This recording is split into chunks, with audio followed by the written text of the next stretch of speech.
তারা বলবে আল্লাহরে বলো আল্লাহ যেন আমাদেরকে মরণ দিয়ে দেয় জাহান্নামে। মালিক বলবে ইন্নাকুম মাকিসুন, চুপচাপ আযাব ভোগ করো।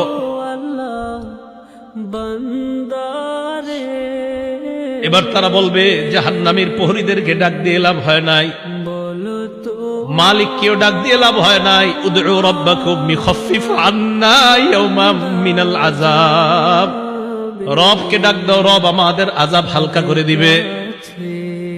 কেন না রবের চাইতে দয়ালু আর কেউ না। এবার তারা ডাক দিবে আল্লাহকে।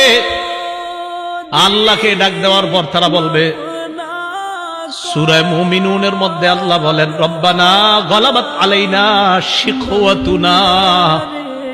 তারা ডাক দিয়ে বলবে আল্লাহ আমাদের হতভাগ্যা, আমাদের দুর্ভাগ্য আমাদের উপর বিজয় লাভ করছে। দুর্ভাগ্যদের অন্তর্ভুক্ত হওয়া যাবে না। আপনি জানেন না এই আয়াতটা আমি কতবার তেলাওয়াত করি, যখন সামনে আসে আমার এই আয়াত কি অবস্থাটা হবে। জাহান্নামীরা বলবে আল্লাহ আমাদের দুর্ভাগ্য, আমরা দুর্ভাগা হওয়ার কারণে আজকে আমাদের উপর, আমাদের এই দুর্ভাগা হওয়াটা আমাদের উপর বিজয় লাভ করছে। দুনিয়াতে আপনার কথা শুনি নাই।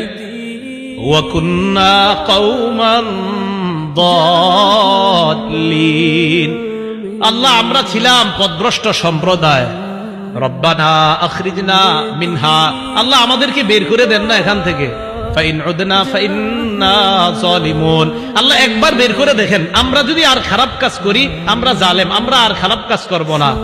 এই কথা বলার পর আল্লাহ যেই জবাবটা দিবেন, আল্লাহ বলবেন ইখসাউ ফিহা ওয়ালা তুকাল্লিমুন। আল্লাহ বলবে লাঞ্ছিত অবস্থায় জাহান্নামে থাক, কোনো কথা বলবি না।